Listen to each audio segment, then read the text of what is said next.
कि आखिर गति का कारण क्या है। गति क्या होती है कि जैसे टिंकू किसी एक पहले सेकंड में यहाँ है, दूसरे सेकंड में यहाँ, तीसरे सेकंड में यहाँ, चौथे में यहाँ, पांचवें में यहाँ, यानी कि यदि उस समय जैसे जैसे बढ़ रहा है, यदि किसी वस्तु की स्थिति में परिवर्तन आ रहा है तो उसे हम कहते हैं गति। लेकिन आपने क्या सोचा है कि यह जो टिंकू है, टिंकू की स्थिति में परिवर्तन क्यों आ रहा है। आपने देखा होगा ठेला को हम क्या करते हैं, ठेला को जब हम पीछे से ढकेलते हैं या ठेला को जब हम पीछे आगे से खींचते हैं तो वह ठेला क्या करता है, चलने लगता है। यानी कि उस ठेला के स्थिति में क्या होता है, परिवर्तन होता है। साइकिल ऐसे खड़ी है, नहीं चलेगी, लेकिन जब उसका हम पैडल क्या करते हैं, मारते हैं, तो उसका चक्का जो है, पीछे का जो चक्का है उसमें चैन लगा होता है। जो चैन क्या करता है, चक्का वो जो है वह साइकिल को आगे ढकेलने का कार्य करता है। तो हम क्या करते हैं, एक हमारे पास क्या होता है, बाह्य कारक होता है। ध्यान से समझिएगा, विज्ञान के लैंग्वेज को हम जो जो बता रहे हैं इस चीज को अब ध्यान से समझते चलिएगा। एक क्या होता है, बाह्य कारक होता है जो कि क्या करता है, गति की अवस्था में परिवर्तन, गति की अवस्था में क्या करता है, परिवर्तन करता है। बहुत बड़ी बात है, यह छोटी सी बात भले लिखी हुई है लेकिन बहुत बड़ी बात है। अवस्था में परिवर्तन किस किस प्रकार से होगा, जैसे यदि कोई वस्तु चल रही है तो उस चलती हुई वस्तु को रोक सकता है। गति की अवस्था में परिवर्तन क्या होगा, जैसे यदि कोई वस्तु उत्तर की दिशा में आ रही है तो उस पर हम कोई बाह्य कारक एक ऐसा होगा जो कि उस वस्तु जो उत्तर की दिशा में आ रही है उसे दक्षिण की दिशा में मोड़ सकता है। जो कोई वस्तु रुकी हुई है तो एक बाह्य कारक ऐसा होगा जो उस वस्तु को चला सकता है। तो वह जो बाह्य कारक है, वह जो सुपरमैन है, उसी को हम क्या कहते हैं, बल कहते हैं। उसी को हम क्या कहते हैं, फोर्स कहते हैं। उसी को हम क्या कहते हैं, बल कहते हैं। तो बल क्या है, बल वह बाह्य कारक है जो किसी वस्तु की गति की अवस्था में परिवर्तन का क्या होता है, कारण होता है। तो अब आपको बात समझ में आई कि गति का कारण क्या है। तो गति का कारण एकमात्र क्या है, बल है। एकमात्र गति का कारण क्या है, फोर्स है। और फोर्स होता क्या है, फोर्स एक्चुअल में देखा जाए तो यह बाह्य कारक है और इसके अंदर दो ही चीजें होती हैं, या तो क्या होता है, या तो धकेलना होता है, या फिर क्या होता है, धकेलना होता है, या फिर क्या होता है, खींचना होता है। यानी कि हम किसी भी वस्तु को ढकेल कर या खींच कर उसकी गति की अवस्था में क्या कर देते हैं, परिवर्तन। और गति की अवस्था में परिवर्तन क्या है कि यदि कोई वस्तु चल रही है तो उसे उसकी अवस्था में परिवर्तन यानी उसे रोका जा सकता है। यदि कोई वस्तु रुकी हुई है तो उसके गति की अवस्था में परिवर्तन यानी उस पर बल लगाकर, उस पर बाह्य कारक आरोपित कर उसे खींचकर या ढकेल कर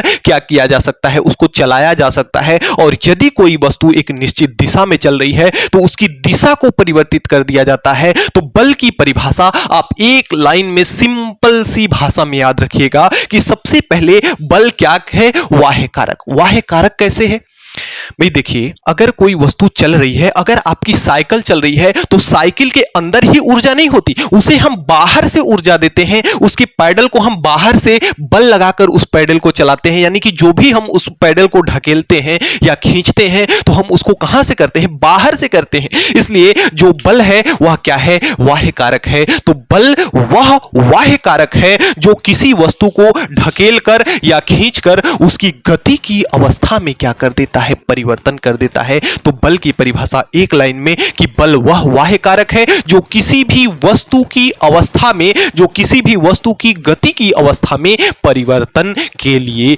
उत्तरदायी होता है या परिवर्तन का कारण होता है। तो यही आपका है बल की परिभाषा। बल की क्या है, परिभाषा। अभी आप फिलहाल ये समझ लीजिए कि बल जो है वह कैसी राशि है, बल जो है सदिश राशि है। बल क्या है, सदिश राशि। कैसे, अगर हमको ये कहा जाए कि इस ग्रीन बोर्ड पर बल लगाइए। तो हम पूछेंगे कि आखिर ग्रीन बोर्ड पर हम किस दिशा में बल लगाएं। अगर ग्रीन बोर्ड को हमें आगे की ओर ले जाना होगा तो हम इसको इधर से पुश करेंगे, और यदि हमें ग्रीन बोर्ड को इधर की ओर खींचना होगा तो हम इसको इधर की ओर खींचेंगे, और यदि इधर ढकेलना होगा तो हम इधर ढकेलेंगे। यानी कि इसको आरोपित करने के लिए हमें एक निश्चित दिशा की जरूरत होती है, और जिस राशि को व्यक्त करने के लिए दिशा की जरूरत होती है वैसे राशियों को हम क्या कहते हैं, सदिश राशि कहते हैं। तो जो बल भाई साहब हैं आपके कैसी राशि है, सदिश राशि है। और बल को हम किससे डिनोट करते हैं, बल को हम कैपिटल एफ से डिनोट करते हैं। और जो बल का मात्रक होता है वह क्या होता है, बल का जो एसआई मात्रक होता है वह क्या होता है, आपका न्यूटन होता है। तो इतनी बातें याद रखिए, जब हम अभी गति के नियम पढ़ेंगे तो वहां पे हम न्यूटन को परिभाषित करेंगे, वहां पे आपको अच्छे से बताया जाएगा कि न्यूटन क्या है। फिलहाल आप इतना बल के बारे में याद रखें। तो बच्चों देखिए, हमने यह समझ लिया कि गति जो होती है उस गति का कारण क्या होता है, बल होता है। अब सपोज कीजिए यदि आपके पास बॉल है, उस बॉल को अगर उठा करके आप फेंक देते हैं तो बॉल में क्या हो जाती है, बॉल आप फेंकते हैं यानी बॉल पर बल आरोपित करते हैं, और बल आरोपित करने के फलस्वरूप बॉल क्या हो जाती है, गति की अवस्था में हो जाती है। लेकिन आपने ऑब्जर्व किया होगा तो आपने देखा होगा कि जब बॉल कुछ दूर जाती है, गति करते हुए कुछ दूर जाती है तो स्वतः ही अपने आप रुक जाती है। आपने जैसे देखा साइकिल चलाना, तो जैसे आप साइकिल चला रहे हैं, साइकिल का पैडल अगर आप मारना बंद कर दें तो एक निश्चित दूरी जाने के पश्चात साइकिल क्या हो जाती है, रुक जाती है। तो आप इससे क्या समझ पा रहे हैं, अगर जो बॉल आपने फेंका उस बॉल को यदि कोई रोकने वाला उपस्थित ना होता तो वह बॉल रुकता। जो साइकिल आप चला रहे हैं, तो अगर आपने पैडल मारना बंद कर दिया, साइकिल चल रही है, अगर साइकिल को रोकने वाला कोई नहीं रहता तो क्या साइकिल रुकती, शायद नहीं रुकती।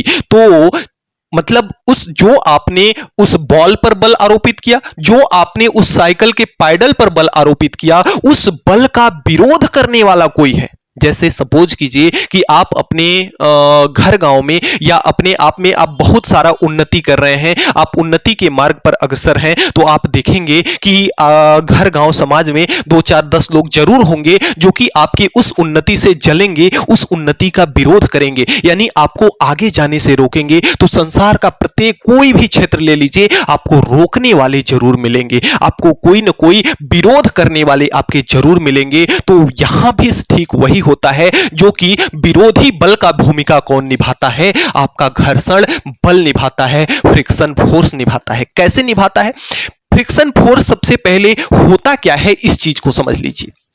मान लेते हैं एक सतह हमारी यह है और दूसरी सतह हमारी यह है। जब इन दोनों सतह के मध्य सापेक्ष गति होती है, सापेक्ष गति का मतलब एक रुका हुआ हो और दूसरा चल रहा हो, तो इस पर जब दो पृष्ठों के मध्य, एक पृष्ठ यह हुआ दूसरा पृष्ठ यह हुआ, तो जब दो पृष्ठों के मध्य सापेक्ष गति होती है, यानी कि एक रुका हुआ है दूसरा चल रहा है, या फिर एक इधर चल रहा है और एक इधर चल रहा है। सापेक्ष गति का मतलब कि दोनों की गति क्या है, एक दूसरे से भिन्न है। तो जब दो पृष्ठों के मध्य सापेक्ष गति होती है तो उस गति का एक बल ऐसा होता है जो दो पृष्ठों के मध्य होने वाली सापेक्ष गति का क्या करता है, विरोध करता है। जिस बल को हम क्या कहते हैं, घर्षण बल कहते हैं। जैसे आपने जब बॉल फेंका तो एक सतह तो आपकी हो गई बॉल की सतह और दूसरी सतह हो गई आपकी धरती माता, और धरती माता आपकी रुकी हुई है और बॉल आपकी धरती माता पर चल रही है। तो वहां पे आपने ये देखा कि जो एक सतह आपकी धरती माता हो गई, एक सतह आपकी बॉल हो गई। जैसे अगर साइकिल के एग्जांपल की बात करें हम, तो एक सतह उसका साइकिल का टायर हो गया और दूसरा सतह क्या हो गया, पृथ्वी हो गई। तो इन दोनों के मध्य क्या हो रही है, सापेक्ष गति हो रही है। तो दो पृष्ठों के मध्य लगने वाला ऐसा विरोधी बल जो उनके मध्य होने वाली सापेक्ष गति का विरोध करता है, उसे हम क्या कहते हैं, फ्रिक्शन फोर्स कहते हैं, घर्षण बल कहते हैं। क्या आप समझ पाए? दो पृष्ठों के मध्य लगने वाला वह विरोधी बल जो उन दोनों पृष्ठों के मध्य होने वाली गति का विरोध करता है, उस बल को हम क्या कहते हैं, घर्षण बल कहते हैं। तो उस बल को हम क्या कहते हैं, घर्षण बल कहते हैं, फ्रिक्शन फोर्स कहते हैं। तो उम्मीद करते हैं कि आपने फ्रिक्शन फोर्स आपको समझ में आया होगा। अब एक बात और समझते चलिए कि आखिर ये जो गति की अवस्था होती है, यानी गति में जो घर्षण बल होता है, घर्षण बल की भूमिका क्या होती है, बल की भूमिका क्या होती है। आइए इस बात को भी हम समझते चलते हैं कि जो आपकी गति होती है, गति की अवस्था होती है, उसमें घर्षण बल की भूमिका क्या होती है। सपोज कीजिए यदि आपने साइकिल का पैडल मारा और उसको उसके पृष्ठों के मध्य एक ऐसा बल नहीं होता जो उनकी गति का विरोध करे, तो आपने एक पैडल अगर साइकिल का मार देते तो साइकिल आपकी भविष्य में कभी रुकती ही नहीं, क्योंकि उसको रोकने वाला कोई नहीं होता। तो आप कहेंगे कि सर ब्रेक ले लेंगे तो साइकिल रुक जाएगी। तो साइकिल रुकती कब है? ब्रेक लेने पर साइकिल रुकती कब है? उसके पीछे का लॉजिक क्या है? देखिए, जब हम साइकिल में ब्रेक लगाते हैं तो साइकिल के पहियों के मध्य क्या लगता है? घर्षण बल लगता है। जो ब्रेक का रबड़ होता है वह टायर के मध्य क्या करता है? टायर में जाकर के सट जाता है और वहां भी आपके दो पृष्ठ हो जाते हैं और उन दोनों पृष्ठों के मध्य क्या होता है? आपका घर्षण बल होता है जो कि उसके पहिए को क्या करता है? रोक देता है। सपोज कीजिए कि यदि आप बाल को जो फेंके थे, यदि उसको रोकने वाला, उसका विरोध करने वाला, उसकी गति का विरोध करने वाला अगर बल ना होता तो वह बाल कभी भी नहीं रुकती, चलती जाती चलती जाती चलती जाती। तो आप ये समझ सकते हैं कि जो गति है, गति में घर्षण की भूमिका कितनी ज्यादा इंपॉर्टेंट है, कितनी ज्यादा महत्वपूर्ण है। अब देखिए बल, फिलहाल देखिए कुछ बलों के प्रकार आपके दिए हैं, बाकी जब आप बड़ी कक्षाओं में जाएंगे तो विभिन्न प्रकार के बल वहां आपको पढ़ने को मिलेंगे। तो एक आपने घर्षण बल समझा, और देखिए दो बल और होते हैं। एक तो आपका होता है और संतुलित बल, एक आपका होता है संतुलित बल और दूसरा आपका होता है असंतुलित बल। एक आपका होता है बैलेंसेबल फोर्स और दूसरा होता है नॉन बैलेंसेबल फोर्स। तो जो आपका बैलेंसेबल फोर्स होता है यानी कि संतुलित बल, जैसे यह आपका एक कोई मेज है, यह आपकी क्या है? एक कोई मेज है और उस मेज पर आपका क्या रखा हुआ है? उस मेज पर रखा हुआ है आपका एक टुकड़ा इस प्रकार से रखा हुआ है। एक मेज पर इस प्रकार से क्या रखा हुआ है? टुकड़ा रखा हुआ है। अब यदि इस पर 5 न्यूटन का बल इधर से लग जाए और 5 न्यूटन का बल अगर इस पर इधर से लग जाए, 5 न्यूटन का बल इस टुकड़े पर, मेज पर कोई टुकड़ा रखा हुआ है, इस टुकड़े पर 5 न्यूटन का बल हम इधर से आरोपित कर दें और 5 न्यूटन का बल इधर से आरोपित कर दें, तो कमेंट बॉक्स में करके बताइए कि क्या यह टुकड़ा हिलेगा? क्या इस टेबल से यह टुकड़ा खिसकेगा? क्या 5 न्यूटन का बल यदि इस पर इधर से लगा दिया जाए, 5 न्यूटन का बल इस पर लगा दिया जाए, तो कमेंट करके बताइए कि यह टुकड़ा इस टेबल से खिसकेगा कि नहीं खिसकेगा। तो आइए देखते हैं क्या होता है इसके साथ। एक 5 न्यूटन का बल आपका इधर से लगा, 5 न्यूटन का बल आपका इधर से लगा। हमने आपको बताया कि बल कैसी राशि है? बल आपकी सदिश राशि है। तो यदि यह आपका क्या है? F1 है और यह आपका क्या है? F2 है। तो यहां से अगर हम F नेट निकालें तो F, अब आप कहेंगे कि सर F नेट क्या होता है? तो नेट का मतलब ये होता है, चाहे नेट किसी के भी साथ लग जाए, F के साथ लग जाए, चाहे V के साथ लग जाए, चाहे U के साथ लग जाए, अगर नेट किसी के भी साथ लग जाता है तो नेट का मतलब होता है चिन्ह सहित योग। तो यहां F नेट लिखा हुआ है, F का मतलब होता है बल, तो बलों का चिन्ह सहित योग। अब चिन्ह इसका क्या है? यह भी 5 न्यूटन है और यह भी 5 न्यूटन है, और हमने आपको बताया कि बल कैसी राशि है? सदिश राशि है। तो एक की दिशा अगर इधर है, एक की दिशा इसके विपरीत है, तो अगर इसको प्लस में लिया जाएगा तो इसको किस में लिया जाएगा? माइनस में लिया जाएगा।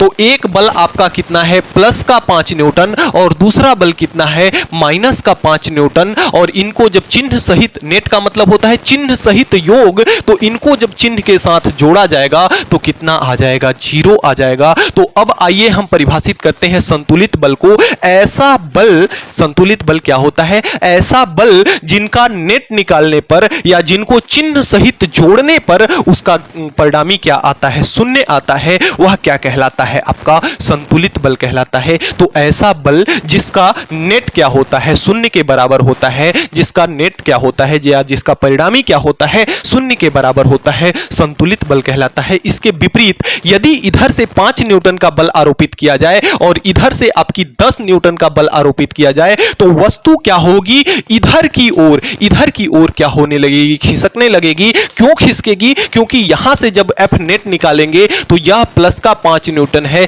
यह माइनस का 10 न्यूटन है, बराबर कितना आएगा, माइनस का 5 न्यूटन। और माइनस का चिन्ह क्या बताता है भाई, इधर वाले को हम प्लस लिए हैं तो इस इधर वाले के विपरीत आ रहा है तो यह क्या लिखा जाएगा, यहां पे माइनस लिखा जाएगा। तो यह 5 न्यूटन के बल से यह वस्तु क्या करेगी, इधर की ओर खिसकेगी। तो यहां जो आपका एफ नेट है वह शून्य के बराबर नहीं है। तो ऐसे बल जिनका परिणामी या जिनका नेट शून्य के बराबर ना हो उसे हम क्या कहते हैं, असंतुलित बल कहते हैं। इतनी बातें याद रखिएगा। अब आइए चलते हैं, अब यहीं से इस चैप्टर के मेन टॉपिक की शुरुआत होती है। तो आइए हम बारी बारी से सभी टॉपिक्स को समझते चलते हैं। तो हमारा जो अगला टॉपिक है वह है आपका इनर्शिया यानी कि जड़त्व। आइए हम समझते हैं जड़त्व को। जैसे यह आपका क्या है, डस्टर है। मान लेते हैं कि यह यहां पर रखा हुआ है, तो यह डस्टर क्या रखा हुआ है यानी कि विराम की अवस्था में है, यानी कि रुका हुआ है। तो क्या यह डस्टर चलना चाहेगा अपने आप? नहीं चाहेगा। जब तक कि इस पर हम कोई बाहर से बल न लगाएं, इसको खींचें या ढकेले ना, तब तक यह डस्टर रुका हुआ रहेगा। या कोई बॉल अगर चल रहा है तो जब तक उसको घर्षण बल रोके ना, तब तक वह बॉल चलता रहेगा, रुकेगा नहीं। जब यदि कोई साइकिल चल रही है तो उसको जब तक कोई उसका विरोध करने वाला घर्षण बल उसको रोके ना, तब तक साइकिल रुकने वाली नहीं है। कहने का सार यह है कि कोई वस्तु यदि विराम की अवस्था में है अर्थात रुकी हुई है तो वह रुकी हुई ही रहना चाहती है, और यदि कोई वस्तु चल रही है, गति की अवस्था में है, तो वह गति की अवस्था में ही रहना चाहती है। कब तक? जब तक कि उस पर कोई बाहर से बल ना लगाया जाए। तो वस्तु का यह गुण क्या कहलाता है, आपका इनर्शिया कहलाता है। यह गुण क्या कहलाता है, जड़त्व कहलाता है। फिर से एक बार, यदि कोई वस्तु रुकी हुई है तो वह रुकी हुई ही रहना चाहती है, और यदि कोई वस्तु चल रही है तो वह वस्तु चलती रहना ही चाहती है। और वस्तु का यह गुण क्या कहलाता है, जड़त्व का गुण कहलाता है, वस्तु का जड़त्व कहलाता है। और इसी जड़त्व के आधार पर न्यूटन के गति का प्रथम नियम दिया गया। कौन नियम दिया गया? प्रथम नियम दिया गया। देखिए, न्यूटन का जो हमने गति के समीकरण हमने आपको पिछले पाठ में बताया था, वह पाठ आपका अलग है, और जो न्यूटन के गति विषयक नियम है वह आपका अलग है। 3 नियम यह भी है, और वहां भी आपके 3 समीकरण देखने को मिलेगा। दूसरी चीज कि जो आप हमने जड़त्व बताया कि वस्तु का वह गुण जो कि रुका हुआ है तो रुका हुआ ही रहना चाहता है, और चल रही है तो चलती हुई ही रहना चाहती है। इसकी व्याख्या किसने किया? तो इसकी व्याख्या अपने अनुप्रयोग के दौरान गैलीलियो भाई साहब ने किया। और जो आपके गति के 3 नियम हैं, उन नियमों को कौन दिया? न्यूटन भाई साहब ने दिया। और जिसमें से जो न्यूटन के गति का जो पहला नियम है वह गैलीलियो के इसी अनुप्रयोग पर आधारित है, इसी जड़त्व पर आधारित है, जिसे हम जड़त्व का नियम भी कहते हैं, जिसे हम जड़त्व का नियम भी कहते हैं। तो यह नियम क्या है? जैसा कि हमने अभी आपको बताया कि कोई वस्तु अपने विरामावस्था या गति की अवस्था का विरोध करती है, यानी कि वह उससे बदलना नहीं चाहती। यदि गति की अवस्था में है तो गति की अवस्था बनाए रखना चाहती है, और यदि कोई वस्तु रुकी हुई है तो वह रुकी हुई ही रहना चाहती है, जब तक कि उस पर बाह्य बल आरोपित ना किया जाए। यही आपका है न्यूटन के गति का प्रथम नियम, जिसे हम जड़त्व का नियम भी कहते हैं, कि कोई वस्तु अपनी स्थिति में होने वाले परिवर्तन का क्या करती है? विरोध करती है। जैसे मान लेते हैं कि यह डस्टर है, अगर इसको हमें चलाना है तो इस पर अगर हम थोड़ा सा बल लगाएं तो यह डस्टर नहीं चलेगा, थोड़ा सा और बल बढ़ा दें तो यह डस्टर नहीं चलेगा। लेकिन अगर इसके जो द्रव्यमान है इससे ज्यादा अगर हम बल लगा दें तब यह डस्टर गति की अवस्था में हो जाएगा। यानी कि यह डस्टर कब तक नहीं चलना चाहा कि जब तक इसके कैपेसिटी के बराबर से अधिक बल हमने नहीं लगा दिया। भाई हमने इस पे मान लेते हैं कि 0.1 न्यूटन का बल लगाया, उतने में यह डस्टर नहीं चला, क्योंकि यह उस बल को रोक रहा है। भाई अगर ऐसा नहीं होता तो यह तो छूते भर में क्या होता? गति करने लगता, लेकिन ऐसा नहीं होता है। यह अगर डस्टर रुका हुआ है तो इसके जबकि इसको रोकने की क्षमता से ज्यादा जब तक इस पर बल न लगाएं तब तक यह डस्टर कदाप हिलने वाला नहीं है। जैसे अगर एक इतना बड़ा आपका पत्थर है तो उसको हम उठाने के लिए कहें तो आप तुरंत उठा देंगे, लेकिन अगर इतना बड़ा सा कोई पत्थर है उसको उठाने के लिए कहें तो उठा पाएंगे क्या? क्यों? क्योंकि वह पत्थर उठना नहीं चाहता है, और वह उठेगा कब? जब उसके द्रव्यमान से ज्यादा बल आप लगा दें, उसके क्षमता से ज्यादा बल आप लगा देंगे, तब जाकर के वह पत्थर उठेगा, अन्यथा पत्थर उठना नहीं चाहता। तो उस पत्थर का वह गुण आपका कहलाता है जड़त्व का गुण, और इस गुण को न्यूटन भाई साहब ने एक नियम दिया जिसे हम न्यूटन के गति के प्रथम नियम के अंतर्गत पढ़ते हैं, जो क्या है कि यदि कोई वस्तु चल रही है तो चलती ही रहना चाहती है, और यदि कोई वस्तु रुकी है तो रुकी हुई ही रहना चाहती है जब तक कि उस पर बाह्य बल ना लगाया जाए। अब तो आपने न्यूटन के गति का प्रथम नियम समझ लिया। अब जैसे आप कहें कि कोई सर एग्जांपल दे दो कि क्या है गति का प्रथम नियम का एग्जांपल क्या है। जैसे आपने देखा कि कोई कंबल है, कंबल में अगर धूल मिट्टी के कण चिपक जाते हैं तो हम क्या करते हैं कि कंबल को लेकर के डंडे से क्या करते हैं, पीट देते हैं, तो वह कण क्या हो जाते हैं, झड़ जाते हैं, नीचे गिर जाते हैं। तो ऐसा क्यों होता है? जैसे देखिए, कंबल और जो आपके धूल मिट्टी के कण हैं अगर चुपचाप हैं तो रुके हुए अवस्था में हैं, वे दोनों रुके हुए अवस्था में ही रहना चाहते हैं। और जब हमने उसको डंडे से झाड़ा, जब कंबल को हमने डंडे से झाड़ा तो कंबल क्या हुआ कि गति की अवस्था में हो गया, लेकिन उस पे जो कण चिपके हुए थे वे कण क्या हो गए, गति की अवस्था में नहीं रुके, अपने जड़त्व के कारण वे रुके हुए ही रहना चाहते थे, और कंबल आपका चल दिया तो वह धूल के कण वहीं के वहीं नीचे गिर गए। जैसे दूसरा एग्जाम्पल, पहला यह था, दूसरा एग्जाम्पल देखें कि जब आप पेड़ की डाली पे चढ़ते हैं, पेड़ को हिला देते हैं, डाली को हिला देते हैं, तो फल क्या हो जाता है, नीचे आके गिर जाता है। इसमें क्या होता है कि आपकी डाली और फल दोनों ही क्या है, रुके हुए अवस्था में है, विराम की अवस्था में है, और रुकी हुए अवस्था में ही रहना चाहते हैं।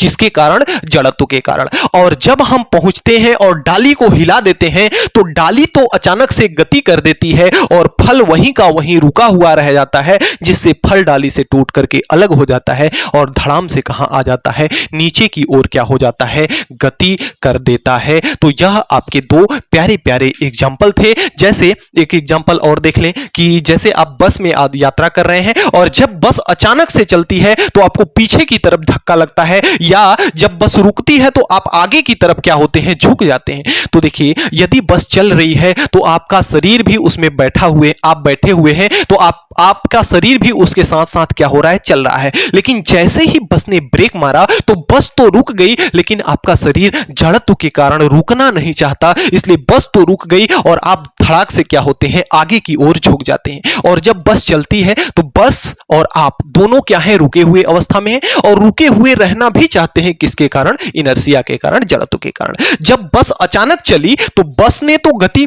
पाली, बस तो अपनी गति करने लगी, और आपका शरीर जो उसमें बैठा था वह चुपचाप एकदम स्थिर अवस्था में, विराम की अवस्था में ही रहना चाहता है, यानी उस गति का क्या कर रहा है, विरोध कर रहा है। इसलिए आपको झटका क्या किधर लगता है, पीछे की ओर लगता है। तो इस प्रकार से प्यारे प्यारे एग्जाम्पल न्यूटन के गति के प्रथम नियम का। अब एक बात आती है क्या, एक बात आती है आपके रेखीय संवेग की। आइए थोड़ा सा हम समझ लेते हैं रेखीय संवेग को, फिर आगे इंपॉर्टेंट टॉपिक है उसकी ओर हम धीरे धीरे प्रस्थान करेंगे। अब आइए हम समझते हैं किसको, रेखीय संवेग को। मैं एकदम देसी भाषा में आपको रेखीय संवेग समझाता हूं। मान लेते हैं कि यह आपका क्या है, यह आपका कौन सा है, यह आपका है टिंकू। यह कौन है आपका, यह टिंकू है, और इधर से आ रही है आपकी कौन, इधर से आपकी आ रही है कौन, इधर से आ रहा है कोई एक साइकिल सवार बैठा है, और साइकिल से यह क्या कर रहा है, इस प्रकार से साइकिल से क्या कर रहा है, आ रहा है, और जो कि कितने की रफ्तार से है, 10 किलोमीटर प्रति घंटा की रफ्तार से, यानी 10 किलोमीटर प्रति घंटा की रफ्तार से साइकिल आ रही है, और इस साइकिल के रास्ते में टिंकू क्या है, खड़ा है। और यह साइकिल जब इस टिंकू को धक्का मार देगी तब क्या होगा, समझिएगा ध्यान से। और एक आपका क्या है, एक बड़ा सा आपका यहां पे क्या है, एक बड़ा सा ट्रक है, एक बड़ा सा क्या है, ट्रक है, जो कि इस प्रकार से क्या कर रहा है, आ रहा है, और यहां पे आपका यही जो टिंकू है वह क्या है, इसके रास्ते में खड़ा है, और यह भी कितने के रफ्तार से है, 10 किलोमीटर प्रति घंटा के रफ्तार से है। तो आप इमेजिन कीजिएगा कि जब यह साइकिल इस टिंकू को धक्का मारेगी तब क्या होगा, और जब यह ट्रक इस टिंकू को धक्का मारेगा तब क्या होगा। एक कंडीशन हम और बना लेते हैं यहां पे कि यहां पे आपका कौन सा है, यहां पे आपका टिंकू है, रास्ते में खड़ा है, और यहां पे आपका जो साइकिल सवार है वह साइकिल से क्या कर रहा है, यहां पे जो साइकिल सवार है आपका इस साइकिल से क्या कर रहा है, जा रहा है। और यह साइकिल कितने के रफ्तार से चला रहा है, यह साइकिल 30 किलोमीटर प्रति घंटा की रफ्तार से, हालांकि इतना चलाया नहीं जा सकता है लेकिन फिर भी यह क्या कर रहा है, 30 किलोमीटर प्रति घंटा की रफ्तार से चला रहा है, और यहां पे टिंकू को आकर के क्या कर देता है, ठोक देता है। सपोज कीजिए, सबसे पहले आइए इन एग्जाम्पल की ओर चलते हैं। यह देखिए साइकिल है, 10 किलोमीटर प्रति घंटा की रफ्तार से जा रहा है। मान लेते हैं, सपोज कीजिए कि टिंकू यहां पे ए पॉइंट पर खड़ा है। जब साइकिल इस टिंकू को आकर के धक्का मारेगी तो हो सकता है कि टिंकू गिर जाए और टिंकू का हाथ पैर क्या हो जाए, टूट जाए, यानी कि टिंकू का क्या होगा, यहां पे नुकसान होगा। टिंकू का क्या होगा, यहां पे नुकसान होगा। और वही ट्रक 10 किलोमीटर की रफ्तार से, साइकिल भी 10 किलोमीटर थी और ट्रक भी आपका 10 किलोमीटर की रफ्तार से जा रहा है, और जब यह टिंकू को धक्का मारेगा तो भी आपका क्या होगा, नुकसान होगा। लेकिन अब आप हमें यह बताइए कमेंट करके कि जब साइकिल टिंकू को धक्का मारेगी तब नुकसान ज्यादा होगा या फिर यह ट्रक टिंकू को धक्का मारेगा तब नुकसान ज्यादा होगा। तो हम आपको बता दें कि इस ट्रक का जो द्रव्यमान है, इस ट्रक का द्रव्यमान क्या है, ज्यादा है। ट्रक का जो भार है, यानी कि जो भार द्रव्यमान है वह क्या है, ज्यादा है, और जो साइकिल का जो भार है यानी कि जो द्रव्यमान है वह क्या है, कम है ट्रक की अपेक्षा में। इसलिए जब ट्रक टिंकू को धक्का मारेगा तो हो सकता है ऐसा में भी कि टिंकू का राम नाम भी सत्य हो जाए, टिंकू भगवान को भी प्यारा हो जाए। यानी टिंकू को नुकसान यहां पे बहुत ज्यादा हो रहा है, टिंकू को नुकसान यहां पे बहुत ज्यादा हो रहा है, और यहां पे टिंकू को नुकसान कम हो रहा है, हाथ पैर ही टूट रहा है, जो कि फिर से क्या किया जा सकता है, जोड़ा जा सकता है। तो यहां पे देखिए एक चीज को समझिएगा। अब फिर इन दोनों एग्जाम्पल को कंपेयर कीजिए कि यहां पे जब 10 किलोमीटर की रफ्तार से टिंकू को धक्का मारा तब नुकसान कैसा होगा, और जब 30 किलोमीटर की रफ्तार से वही साइकिल, वही द्रव्यमान इसका m1 और वही द्रव्यमान इसका m1 जो कि दोनों क्या है, सेम है, और इसकी स्पीड 10 किलोमीटर है, इसकी स्पीड 3 किलोमीटर है, तो इसका नुकसान कैसा होगा। तो अगर हम आपको बताएं तो इसका स्पीड कम है और इसका स्पीड ज्यादा है, तो इसमें हो सकता है इसका एक आंख हाथ टूटे, लेकिन यह जब धक्का मारेगा तो चूंकि 30 किलोमीटर का है तो हो सकता है कि इसका एक दो दांत भी क्या हो जाए, टूट करके गिर जाए। यानी कि यहां इसकी अपेक्षा नुकसान ज्यादा होगा और इसमें नुकसान क्या होगा, कम होगा। सिंपल सी बात समझिए, हम आपको समझाना चाहते हैं संवेग। संवेग का मतलब ही होता है क्या, नुकसान। संवेग को सबसे पहली चीज की संवेग को हम कैपिटल P से प्रदर्शित करते हैं। संवेग को किससे प्रदर्शित करते हैं, P से प्रदर्शित करते हैं, और संवेग का मतलब देसी भाषा में क्या होता है, नुकसान। अब यह जो नुकसान है किन बातों पे निर्भर कर रहा है, आप ध्यान से समझिएगा। यहां पे देखिए, यहां पे द्रव्यमान कम था तो नुकसान कम हुआ, यहां पे द्रव्यमान ज्यादा था तो नुकसान ज्यादा हुआ। यानी कि जो संवेग है या नुकसान है वह किस पर निर्भर कर रहा है, द्रव्यमान पर।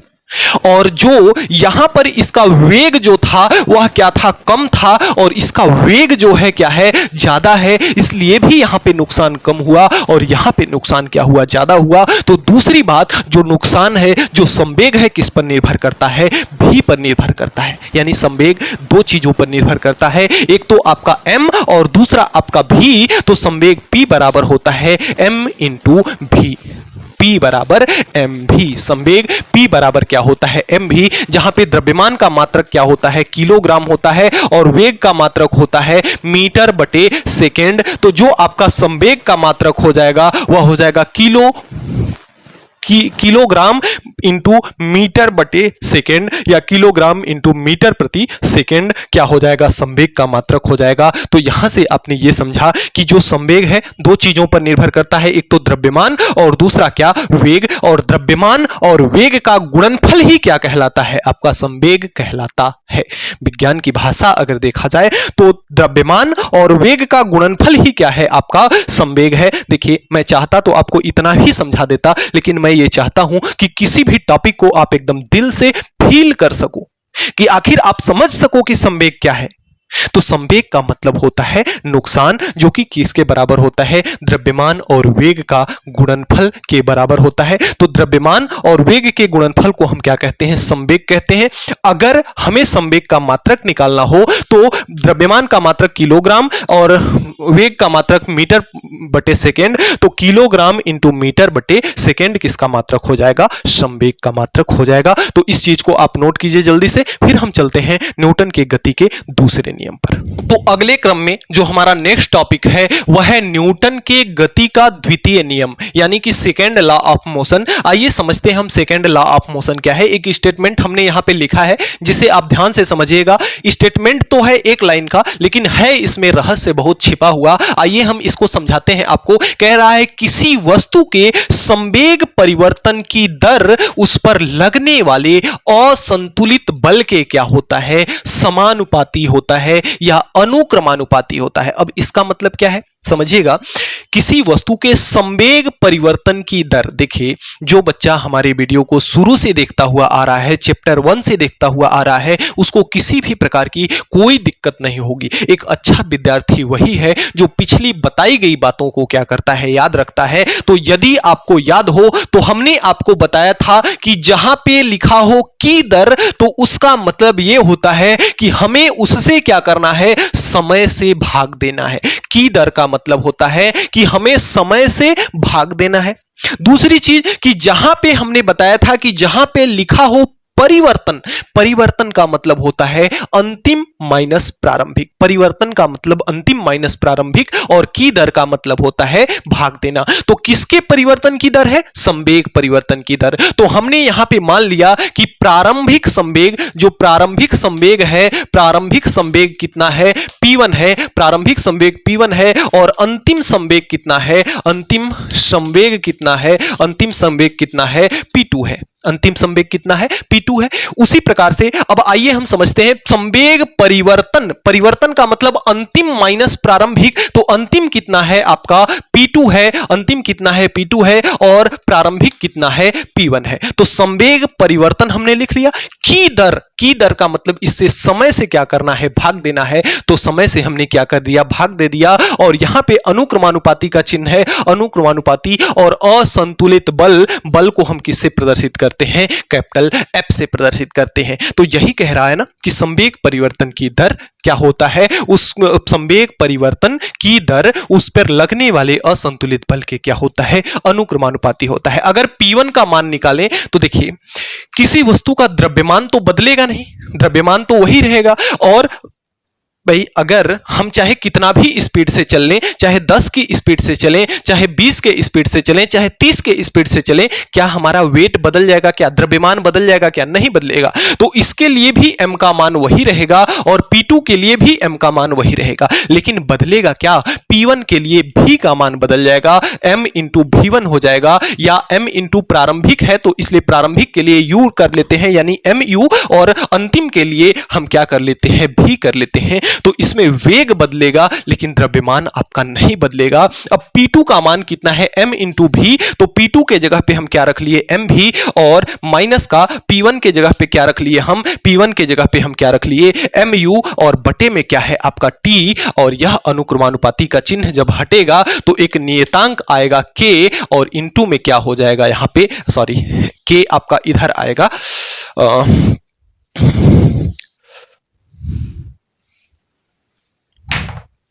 जब अनुक्रमानुपाती का चिन्ह हटाएंगे तो यहां पे नियतांक आ जाएगा, और यह किसके बराबर हो जाएगा, f। जहां पे k का मान निर्वात के लिए k बराबर कितना होता है, 1 होता है। तो k को हम यहां से हटा सकते हैं क्योंकि निर्वात में k का मान कितना होता है, n होता है। जहां पे k क्या है, अनुक्रमानुपाती नियतांक, और अनुक्रमानुपाती नियतांक का मान निर्वात के लिए कितना होता है, 1 होता है। तो इसको हम क्या करेंगे, यहां से हटा देंगे। यहां पे क्या बचा, m इंटू v, और m भी माइनस का m mu बटे कितना बचा, t बचा। अब यहां पे m इसमें भी है, m इसमें भी है, तो m को हम क्या करते हैं, बाहर ले लेते हैं, तो यहां पे आपका v बचा और यहां पे आपका u बचा और बटे में क्या हो गया, t हो गया और बराबर का यहां पे क्या है, f है। अगर आपको याद हो अंतिम वेग माइनस प्रारंभिक वेग, अंतिम वेग माइनस प्रारंभिक वेग बटे समय अंतराल, यानी कि वेग परिवर्तन, वेग परिवर्तन, अंतिम वेग माइनस प्रारंभिक वेग यानी वेग परिवर्तन और बटे समय यानी की दर, यानी वेग परिवर्तन की दर क्या कहलाती है, त्वरण कहलाती है। पिछले चैप्टर में हमने बताया, तो यहां से आप लिख सकते हैं v माइनस यू बटे टी बराबर क्या हो जाएगा, आपका त्वरण a, क्या हो जाएगा, आपका त्वरण a हो जाएगा। तो a बराबर अंतिम वेग माइनस प्रारंभिक वेग यानी वेग परिवर्तन, समय का भाग लगा है यानी की दर, तो वेग परिवर्तन की दर त्वरण कहलाती है, आपने सीखा है परिभाषा में। तो इसके जगह पर आप क्या लिख सकते हैं, a लिख सकते हैं। तो इधर तो आपका है f और इसके साथ में क्या है m, और इस पूरे के जगह पे आप क्या लिख सकते हैं, a लिख सकते हैं। तो m इंटू a, जो आपका एकदम इंपॉर्टेंट सूत्र निकल के आता है, f बराबर m इंटू a, f बराबर ma। सूत्र आपने पढ़ा होगा, पिछली कक्षाओं में भी बताया होगा, लेकिन आपने आज जान लिया कि आखिर यह सूत्र कहां से निकलता है। तो f बराबर ma, जहां पे f का अगर हम मात्रक निकाले तो द्रव्यमान का मात्रक क्या हो जाएगा, किलोग्राम, और त्वरण का मात्रक होता है मीटर बटे सेकेंड का स्क्वायर। तो किलोग्राम इंटू मीटर बटे सेकेंड का स्क्वायर, यही जो यह वैल्यू दिख रही है, यही वैल्यू क्या कहलाती है, न्यूटन कहलाती है, और न्यूटन को कैपिटल N से प्रदर्शित करते हैं। तो F बराबर यह क्या हो जाएगा, आपका केजी मीटर बटे सेकेंड स्क्वायर को ही हम क्या कहते हैं, न्यूटन कहते हैं। तो F का मात्रक क्या हो जाएगा, आपका न्यूटन होगा। F का मात्रक क्या होगा, आपका न्यूटन होगा। अब अगर कभी कभी परीक्षा में यह आ जाता है कि न्यूटन को परिभाषित कीजिए, तो न्यूटन को परिभाषित कैसे करेंगे, देखिए कभी इंपॉर्टेंट है, आ जाता है एक नंबर में कि न्यूटन को परिभाषित कीजिए। तो न्यूटन को परिभाषित कैसे करेंगे, यह आपका किलोग्राम यानी कि द्रव्यमान है, यह आपका क्या है, त्वरण है। हमने मान लिया द्रव्यमान कितना है, 1 केजी है, और जो त्वरण है कितना है, 1 मीटर प्रति सेकेंड स्क्वायर है, 1 मीटर प्रति सेकेंड स्क्वायर है। हमने आपको परिभाषा बनाना बताया है, परिभाषा कैसे बनाते हैं। तो देखिए द्रव्यमान कितना है, 1 केजी, त्वरण कितना है, 1 केजी। तो अगर हम 1 केजी की वस्तु पर 1 मीटर प्रति सेकेंड स्क्वायर का त्वरण उत्पन्न करने के लिए, फिर से समझिएगा, 1 केजी की द्रव्यमान वाली वस्तु पर 1 मीटर प्रति सेकेंड स्क्वायर का त्वरण उत्पन्न करने के लिए जितना उस वस्तु पर बल आरोपित करना पड़ रहा है, वह बल क्या कहलाता है, 1 न्यूटन कहलाता है, या 1 न्यूटन के बराबर होता है। फिर से एक बार, हमने द्रव्यमान को कितना माना, 1 केजी, त्वरण को कितना माना, 1 मीटर प्रति सेकेंड। अब इसको परिभाषित करने का तरीका समझिए कि 1 केजी का द्रव्यमान है, उस पर त्वरण आप कितना उत्पन्न कर रहे हैं, 1 मीटर प्रति सेकेंड स्क्वायर।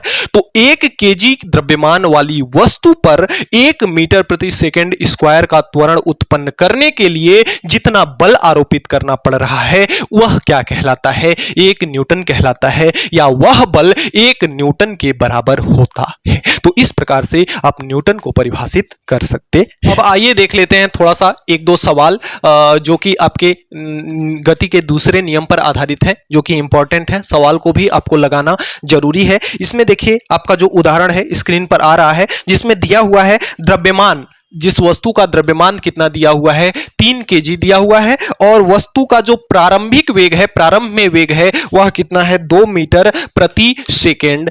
देखिए कहीं कहीं पे यहां पे लिखा होगा आपका, जैसे v का मान जो दिया हुआ है 3.5 मीटर इंटू सेकेंड का इनवर्स दिया हुआ है। तो इसका मतलब यह हुआ इनवर्स, जब इसके घात -1 है, इस -1 का मतलब है कि यह नीचे जब बटे में जाएगा तो यह क्या हो जाएगा, प्लस में हो जाएगा। जैसे अगर 1/s लिखा हुआ है तो इसको हम यह भी लिख सकते हैं s इनवर्स, s की घात 1 है, जब ऊपर जाएगा तो घात प्लस से क्या हो जाएगी, माइनस। जैसे 1 बटे अगर s स्क्वायर लिखा हुआ है तो जब यह यश ऊपर जाएगा तो यह जो घात है माइनस से किस में हो जाएगी, प्लस हो जाएगी। जैसे 1/x का घात 5 लिखा हुआ है, जब x की घात 5 को ऊपर ले जाएंगे तो यह घात प्लस से क्या हो जाएगी, माइनस में हो जाएगी। तो ठीक उसी प्रकार से यहां भी दिया हुआ है।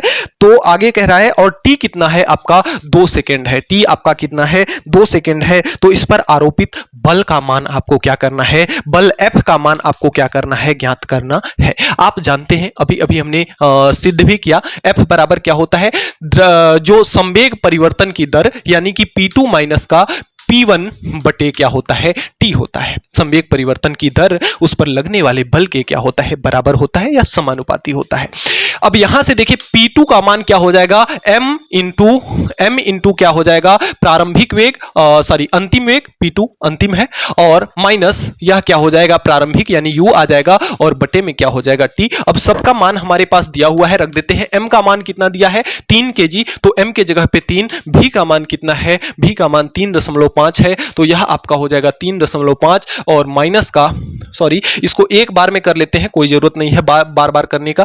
m को कॉमन अगर हम ले लें तो m का मान कितना है आपका 3 है, तो 3 को हम कॉमन ले लें, अंदर क्या बचा v, तो v का मान कितना है 3.5 माइनस u का मान कितना है 2, तो यह आपका हो जाएगा 2, और बटे में t का मान कितना है 2 है। अब यहां से t का मान कितना है, 25 है, t का मान 25 सेकेंड है, 2 नहीं बल्कि कितना है यहाँ पे 25 सेकेंड है। अब यहां से देखिए 3 इंटू 3.5 में जब 2 निकलेगा, 3.5 में जब 2 निकलेगा तो 1.5 बटेगा, और बटे कितना हो जाएगा 25। 3 में जब 1.5 का गुणा होगा तो 3 1.5 कितना हो जाएगा 4.5। एक अंक पे दशमलव है, तो यहां पे हम नीचे क्या कर सकते हैं, 1 0 इसका क्या कर सकते हैं, बढ़ा सकते हैं। और जब इसका हम भाग लगाएंगे, 45 में 250 का भाग लगाएंगे तो 0.18 क्या आएगा, न्यूटन। चूंकि बल है और बल का मात्रक आप जानते हैं क्या होता है, न्यूटन, तो यही इसका क्या हो जाएगा, आंसर हो जाएगा। आप 45 में 250 का भाग आप लगा करके देख लीजिएगा। जब यहां पे दशमलव लगाएंगे तो इसके आगे आपका 0 बढ़ जाएगा। 450 में 250 का जब भाग लगाएंगे तो 18 बार में क्या हो जाएगा, आपका कट जाएगा। इस प्रकार से अगला प्रश्न इसमें एक और दिया हुआ है, आइए दूसरा एग्जांपल समझ लेते हैं। इसमें m का मान दिया हुआ है कितना, 5 kg, m का मान कितना दिया हुआ है 5 kg, और इसमें त्वरण का मान कितना दिया हुआ है, त्वरण का मान दिया हुआ है 10 मीटर प्रति सेकेंड का स्क्वायर। तो आपको बल का मान F का मान क्या करना है, बताना है। देखिए जिस का मान दिया होगा उस हिसाब से हम सूत्र का उपयोग करते हैं। यहां पे m और a का मान दिया हुआ है, और आप जानते हैं कि कौन सा बल का सूत्र है जिसमें m और a दोनों होते हैं, तो बल F बराबर क्या होता है, m इंटू a।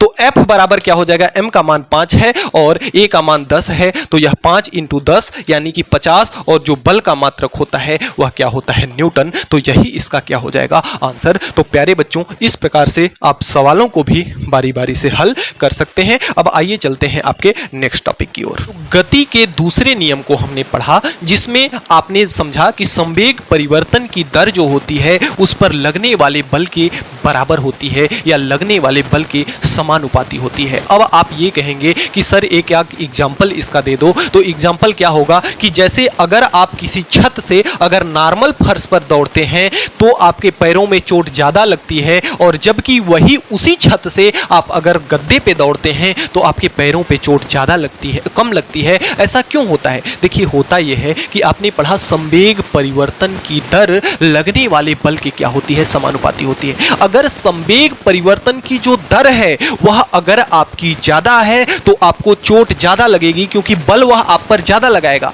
क्योंकि संवेग परिवर्तन की दर लगने वाले बल के अनुक्रमानुपाती होती है। यानी संवेग परिवर्तन की दर ज्यादा होगी तो लगने वाला बल क्या होगा, ज्यादा होगा। अब होता क्या है कि जब आप छत से फर्श पर दौड़ते हो तो जो आपका लगने वाला संवेग परिवर्तन की दर यानी कि उसमें जो समय का भाग लग रहा है वह अत्यंत छोटा होता है, और यदि आप 10 से एकदम छोटा यानी कि 1 में भाग लगाओगे तो उसका मान क्या आएगा, 10। और यदि आप गद्दे पे दौड़ते हैं तो वह जो समय आपका 1 सेकेंड, संवेग 1 सेकेंड में जो आपका 0 हो रहा है वह संवेग 1 के बजाय कितना लगेगा, अगर 5 सेकेंड लग जाता है तो 10 में 5 का भाग लगाया जाएगा तो कितना होगा, 2 होगा। तो यहां पे संवेग अगर समय कम लग रहा है तो संवेग ज्यादा है, और संवेग ज्यादा है तो बल ज्यादा लगेगा, और बल जब ज्यादा लगेगा तो चोट आपको ज्यादा लगेगी। तो जैसे आप छत से फर्श पर, नॉर्मल फर्श पर दौड़ते हो तो वहां पे जो समय है ना वह समय जल्दी से क्या हो जाता है, खत्म हो जाता है, जल्दी से शून्य हो जाता है। इसलिए यानी कि एकदम अत्यंत छोटा समय होता है, इसलिए आपको चोट ज़्यादा लगती है। और जब आप गद्दे पे दौड़ते हो तो आपका पैर वहाँ से ऊपर से भूमि पर आने में थोड़ा सा वक्त ज़्यादा लग जाता है, यानी थोड़ा सा समय ज़्यादा लग जाता है। और जब समय ज़्यादा लगेगा तो ज़्यादा वाले का भाग जब कम से दिया जाएगा तो क्या होगा, उसका मान कम आएगा। और जब कम आएगा तो उसका संवेग क्या होगा, धीरे होगा, कम होगा। ये बात थोड़ा सा ऊपर की चीज़ें हैं, आप आगे कक्षाओं में जाएंगे तो आपको अच्छे से समझ में आ जाएंगी। फिलहाल आप एग्जाम्पल को याद रखें। जैसे खिलाड़ी जब आती हुई गेंद को जब कैच करता है तो कैच करने के पश्चात अपने हाथ को पीछे खींचता है। तो जब हाथ को पीछे खींचने देता है तो हाथ पीछे खींचने में समय ज़्यादा लग जाता है। और जब ज़्यादा का भाग दिया जाता है तो मान क्या आता है, कम आता है। और जब मान कम आएगा तो चोट उसको क्या होगी, कम लगेगी। तो इस प्रकार का लॉजिक है, आप इसको समझ सकते हैं। अब आइए समझते हैं हम किसको, गति के तृतीय नियम को। हमने एक स्टेटमेंट लिखा है, थर्ड लॉ ऑफ मोशन।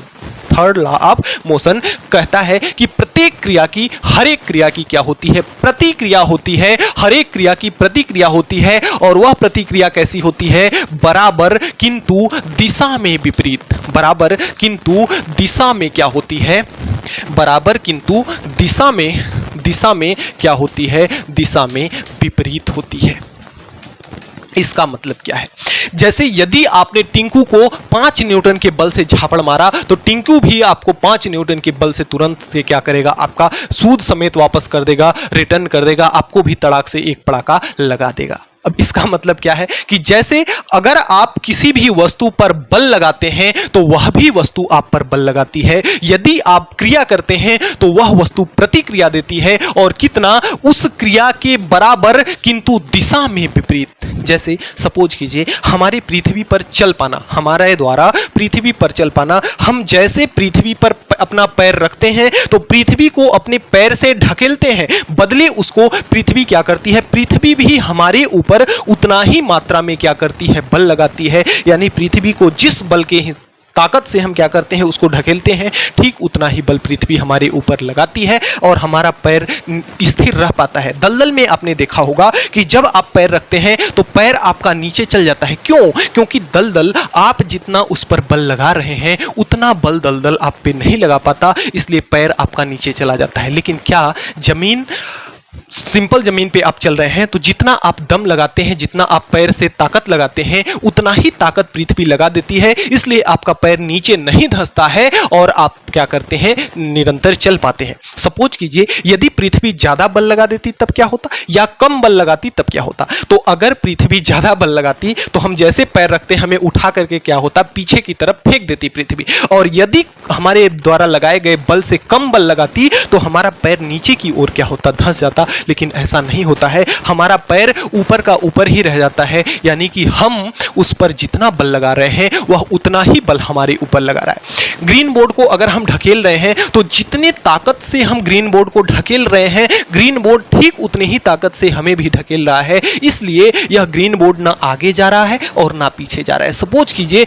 यदि हमने बहुत अधिक बल लगा दिया तो यह स्वतः ही ग्रीन बोर्ड क्या होगा, अंदर की ओर चला जाएगा। और यदि ग्रीन बोर्ड हमारे ऊपर ज्यादा बल लगा दिया तो हमारे हाथ को क्या होगा, झटका दे देगा। तो इस प्रकार से जो भी क्रिया होती है, हर एक क्रिया की क्या होती है, एक प्रतिक्रिया होती है, किंतु बराबर और उसकी दिशा में विपरीत। जैसे ग्रीन बोर्ड पर हमने बल इधर की ओर लगाया, अंदर की ओर लगाया, तो ग्रीन बोर्ड हमारे ऊपर बाहर की बल लगाएगा, दिशा में विपरीत। इसमें हमने अंदर की ओर बल लगाया, या हमने इसको यह हम पे किस पे बल लगाया, बाहर की ओर बल लगाया। हमने पृथ्वी को ढकेला नीचे की ओर तो पृथ्वी हमें ऊपर की ओर ढकेली, तब हमारा पैर पृथ्वी पर टिक पाया, अन्यथा टिक नहीं पाता। तो दिशा में विपरीत और मान में क्या होता है, बराबर होता है। तो गति का जो तृतीय नियम है, हर एक क्रिया की क्या होती है, प्रतिक्रिया होती है। अब इसका एग्जाम्पल, जैसे जब हम बंदूक, आपने बंदूक कभी चलाया है, नहीं भी चलाया होगा तो समझ लीजिए कि जब बंदूक से हम गोली दागते हैं तो बंदूक हमें पीछे की ओर क्या करती है, धक्का देती है। क्यों?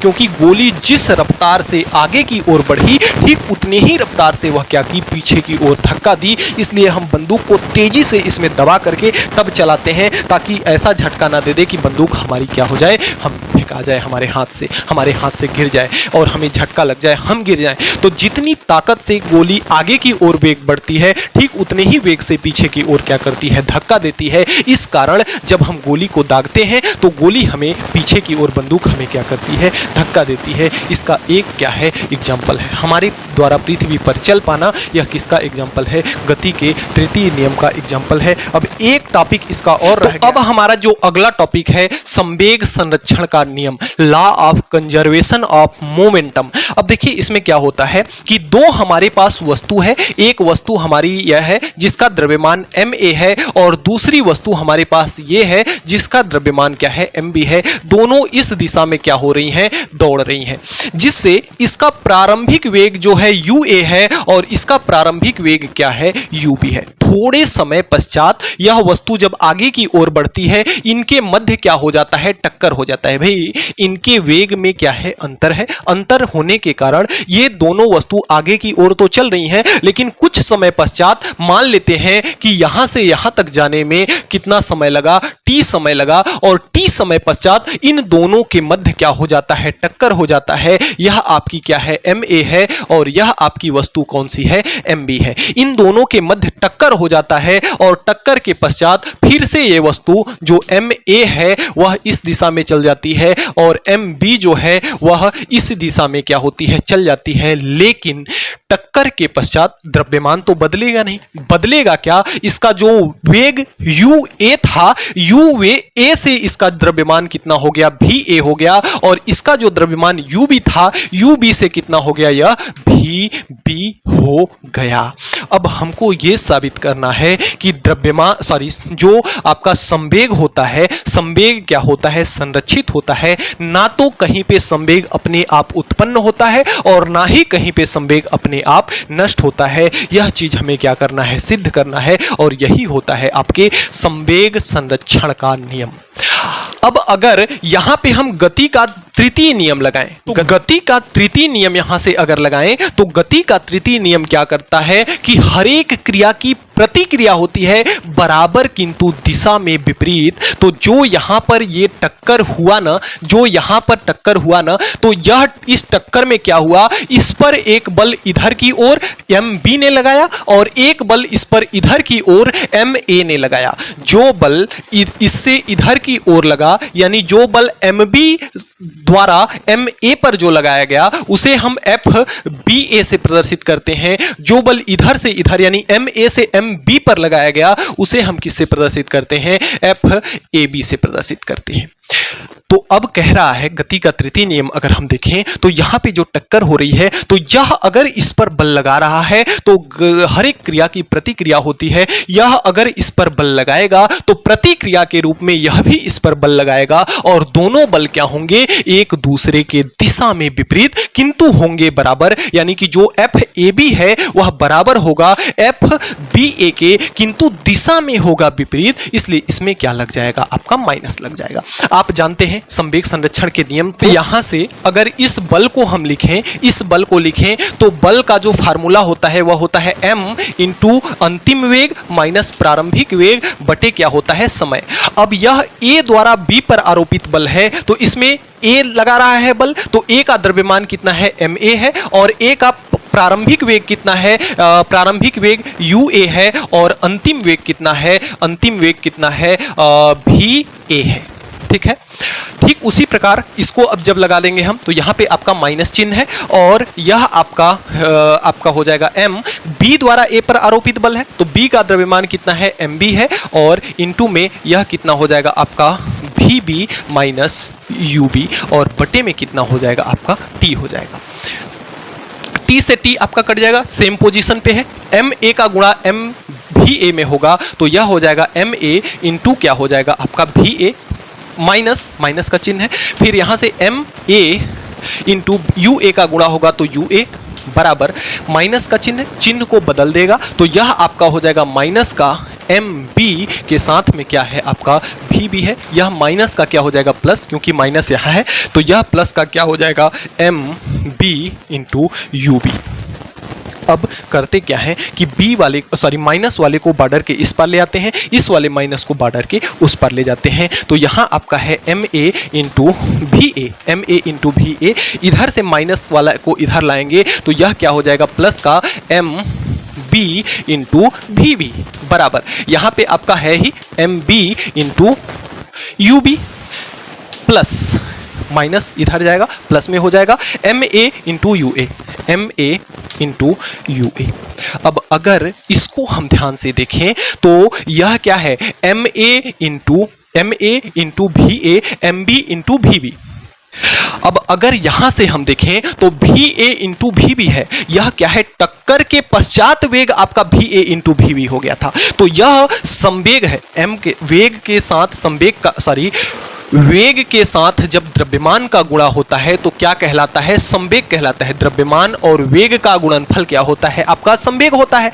तो इसके भी साथ वेग है, इसके भी साथ वेग है, यह आपका अंतिम ए का अंतिम वेग है, भी ए का अंतिम वेग है, और भी बी जो है बी का अंतिम वेग है, और अंतिम कब है भाई भी ए भी बी कब हुआ, यू ए से भी ए और यू बी से भी बी कब हुआ टक्कर के पश्चात। तो यह भी संवेग है, यह भी संवेग है, यह भी टक्कर के पश्चात का संवेग है, यह भी टक्कर के पश्चात का संवेग है। तो यह जो है आपका टक्कर के पश्चात क्या है संवेग है, टक्कर के पश्चात क्या है संवेग है। और अगर हम इसको देखें तो भी के साथ यू है, एम के साथ यू है और एम के साथ यू है, यानी द्रव्यमान और वेग का गुणनफल क्या कहलाता है संवेग। और यू बी यानी कि टक्कर के पहले का जो वेग था इसका वह यू बी था, और यू ए यानी टक्कर के पहले का वेग जो था इसका वह क्या था यू ए था, यानी कि यह जो है बराबर, यह जो है टक्कर के पहले का, यह टक्कर के पश्चात का था, टक्कर के बाद का संवेग था, और यह टक्कर के पहले का संवेग था, यानी कि यह क्या है टक्कर के पहले का, यह क्या है टक्कर के पहले का संवेग है। यहां से आप क्या समझे, कुछ चमका आपको। टक्कर के पश्चात संवेग यानी कि टक्कर के पश्चात जितना संवेग है वही संवेग टक्कर के पहले भी है, यानी यह दोनों आपस में क्या है बराबर है, यही तो बता रहा है। टक्कर के पश्चात संवेग बराबर है टक्कर के पहले संवेग के, यानी टक्कर के पहले जितना संवेग था ठीक उतना ही संवेग टक्कर के पश्चात भी है, यानी कि किसी भी वस्तु का जो संपूर्ण संवेग होता है वह क्या होता है संरक्षित रहता है। यही क्या है संवेग संरक्षण का नियम, कि किसी भी क्रिया के दौरान जो टोटल संवेग होता है वह क्या होता है संरक्षित होता है। अब आइए एक सवाल इस पर करते हैं, फिर इस वीडियो को करेंगे। एक उदाहरण है आपका जो दिया हुआ है स्क्रीन पर आ रहा है, जिसमें आपका पहला द्रव्यमान यानी m1 बराबर कितना दिया हुआ है 40 kg, और m2 बराबर दिया हुआ है, m2 बराबर दिया हुआ है 20 kg। m2 बराबर कितना दिया हुआ है 20 kg। u1 का मान दिया हुआ है, u1 बराबर दिया हुआ है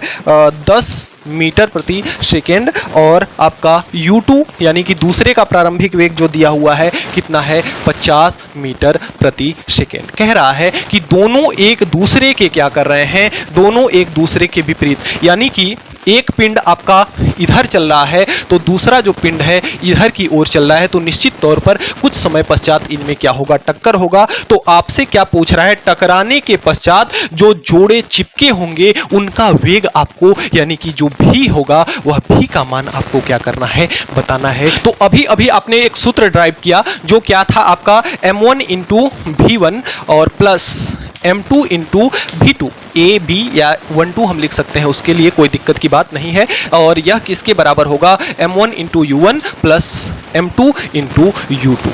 इसका चूंकि वेग दोनों का अंतिम वेग क्या है समान है, क्योंकि टक्कर जब हो गई, टक्कर के पश्चात टक्कर के ठीक समान जब दोनों क्या हो एक दूसरे से चिपके हुए हो तो भी का मान दोनों में क्या हो, दोनों का क्या होगा 1 होगा। तो भी को हम कॉमन ले लेंगे, यहाँ से m1 प्लस क्या हो जाएगा m2 हो जाएगा बराबर m1 into U1 plus M2 into U2 सबका मान दिया हुआ है। V का मान हमें ज्ञात करना है, तो यहाँ से भी M1 का मान कितना है 40, M2 का मान 20 है, तो 40 प्लस कितना हो जाएगा 20 बराबर यह M1 का मान कितना है 40 इंटू U1 का मान कितना है 10, तो 40 इंटू 10 प्लस M2 का मान कितना है आपका, M2 का मान है 20 इंटू U2 का मान। ध्यान से समझिएगा, देखिए एक का वेग इधर है और दूसरे का वेग इधर है, तो एक को अगर हम इसको लेंगे प्लस का 10 मीटर प्रति सेकेंड, तो इसको लेना पड़ेगा माइनस का 50 मीटर प्रति सेकेंड, यानी एक दूसरे के विपरीत है, इसलिए यह हो जाएगा माइनस का 50 इंटू में क्या हो जाएगा माइनस का 50, 40 और 20 क्या हो जाएगा, यह इंटू में है, 40 20 कितना हो जाएगा 60 हो जाएगा। तो यह आपका भी 60 को इधर भेजेंगे तो इसके साथ किस में हो जाएगा बटे में क्या हो जाएगा 60, 40 में 10 का गुणा होगा तो 400 हो जाएगा, माइनस का 50 का 20 में होगा तो यह कितना हो जाएगा 1000, माइनस का 1000 और 400 में से 1000 निकलेगा तो माइनस का आपका हो जाएगा 600 और बटे में कितना हो जाएगा 60, 60 से 600 कितना हो जाएगा 10 बार में कट जाएगा, तो जो भी का मान होगा माइनस का 10 मीटर प्रति सेकेंड होगा। और माइनस का चिन्ह ये बताता है कि इसकी जो वेग होगी वह बदल जाएगी, विपरीत दिशा में हो जाएगी, यानी अब यह इस ओर गति करने लगेगा और टक्कर के पश्चात यह उस ओर गति करने लगेगा। कहने का मतलब माइनस है यानी कि विपरीत। टक्कर जब इन दोनों के मध्य होगा, पहले एक इधर से आ रहा है दूसरा इधर से, जब टक्कर हो जाएगा तो यह अपने दिशा में उधर की ओर लौट जाएगा, यह अपने दिशा में उधर की ओर लौट जाएगा, माइनस चिन्ह यही प्रदर्शित कर रहा है। तो भी का मान कितना हो जाएगा माइनस का 10 मीटर प्रति सेकेंड। तो प्यारे बच्चों, इस प्रकार से आपका जो चैप्टर नंबर 5 है वह पूरी तरह से समाप्त होता है। हम उम्मीद करते हैं कि हमने आज जो भी पढ़ा आपको अच्छे से समझ में आया होगा। फिर भी किसी भी प्रकार का अगर कोई डाउट है तो आप नीचे कमेंट बॉक्स में जरूर लिखिएगा, आपकी प्रॉब्लम को सॉल्व किया जाएगा। तो मिलते हैं नेक्स्ट वीडियो में नेक्स्ट टॉपिक के साथ नेक्स्ट डे, तब तक के लिए बाय बाय।